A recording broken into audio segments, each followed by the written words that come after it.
Welcome to நலம் தானே viewers. இன்னைக்கு கேழ்வரகு மாவும் சோயா சங்க்ஸும் வச்சு ஊத்தப்பம் செய்ய போகிறோம். இது ஹெல்த்தியானது, ஈஸியானது வேற. இது மாதிரி சாப்பிட்டோம்னா நல்லா ருசியாகவும் இருக்கும். இதுலேயே இன்னொரு டிஷ்ஷும் இது செய்யலாம். எண்ணெயில் டீப் ஃப்ரை பண்ணி கூட கொஞ்சமாக அரிசி மாவு மட்டும் இதுலேயே கொஞ்சமாக கலந்து கோலா உருண்டை மாதிரி போட்டுக்கலாம், வடை மாதிரி தட்டி எண்ணெயிலையும் போட்டுக்கலாம். இப்போ வந்து ஒரு கப்பு சோயா சங்க்ஸை வந்து எப்பொழுதும் போல் கொதி தண்ணியில் போட்டு கழுவிட்டு புழிஞ்சு எடுப்போம் இல்லையா, அது மாதிரி எடுத்துக்கிட்டு நல்லா புழிஞ்சிட்டு மிக்சியில் எவ்வளோக்கெவ்வளோ அரைக்க முடியுமோ அது மாதிரி அரைச்சி எடுத்து வச்சாச்சு. அந்த ஒரு கப்பு ராகி மாவும், இது ரெடிமேடு மாவு தான், அதையும் எடுத்து வச்சுக்கிட்டாச்சு. இப்போ இதில் நான் கருவேப்பிலைக்கு பதிலாக கருவேப்பிலை பொடி போட்டிருக்கேன், கொஞ்சம் ஜீரக பொடி போட்டிருக்கேன் இதில்.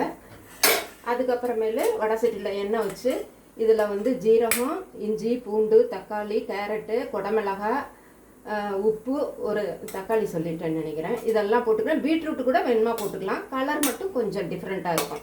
இதை சும்மா 2 நிமிஷம் தான் வதக்குனது தான், ஏன்னா இதுலேயும் வேகும் இல்லையா, அதனால் இதை வதக்கி இதில் போட்டுக்கிறோம். இந்த மாவு சோயா சங்க்ஸ் அரைச்சது இதில் கலந்துக்கிட்டு நம்ம வந்து கொஞ்சம் ஊத்தப்பம் மாதிரி கெட்டியாக கரைச்சி இதில் உப்பும் போட்டேன்.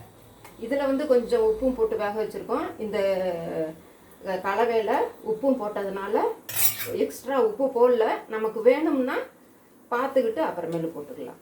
இப்போ இதை மட்டும் பிசைஞ்சிக்கலாம். இதுக்கு சட்னி, இதுக்கு சட்னி தேங்காய் சட்னி அரைச்சி. ஓஹோ, அழகாக தட்டிட்டாங்க பாருங்கள், நீட்டாக மெல்லிசாக தட்டிட்டாங்க, நல்லா பிசைஞ்சி. இப்போ இதை நம்ம இதில் போட்டு காஞ்சிருச்சு.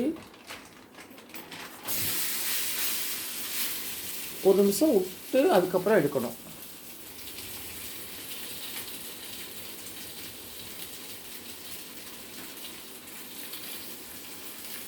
என்ன அழகாக வந்துருச்சு பாருங்கள்.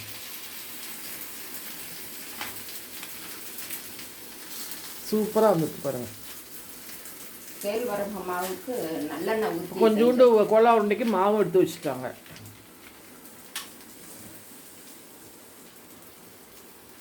இதுக்கு நல்லெண்ணெய் ஊற்றி செஞ்சோம்னா தான் நல்லது, ஏன்னா கேவுரு வந்து சூடு இல்லையா, அதுக்காக நல்லெண்ணெய் ஊற்றி இது பண்ணால் நமக்கு உடம்புக்கு நல்லது. இது நியூட்ரிஷன், இது டயட்டு. நீங்கள் மார்னிங் பிரேக்ஃபாஸ்ட் இது தான்.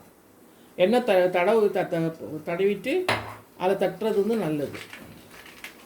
நல்லா 2 பக்கமும் நல்லா வேக வச்சு எடுத்து வச்சாச்சு.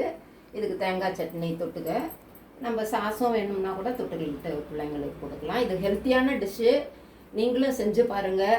வெஜிடபிள்ஸு, ராகி, அரிசிக்கு பதிலாக ராகி போட்டது, சோயா சங்க்ஸு, இதெல்லாமே நம்ம வந்து சும்மா சாதாரணமாக ஈஸியாக சாப்பிட முடியாது. இது மாதிரி செஞ்சோம்னா ஒரு தீனி சாப்பிட்ற ஒரு ஃபீலிங் கிடைக்கும். நீங்களும் செஞ்சு பாருங்கள். நலம் தானா சேனலுக்கு சப்ஸ்கிரைப் பண்ணுங்கள், பெல் பட்டனை ப்ரெஸ் பண்ணுங்கள். வேறு ஒரு வீடியோவில் பார்க்கலாம். நாளைக்கு இதே மாதிரி ஹெல்த்தான டிஷ்ஷு நாங்கள் போட்டு, அப்போ நீங்கள் சப்ஸ்கிரைப் பண்ணால் தான் நாளைக்கும் உங்களுக்கு பார்க்க முடியும். அதனால் மறக்காமல் நாளைக்கு பார்க்கறதுக்காக இன்றைக்கே சப்ஸ்கிரைப் பண்ணி வைங்க.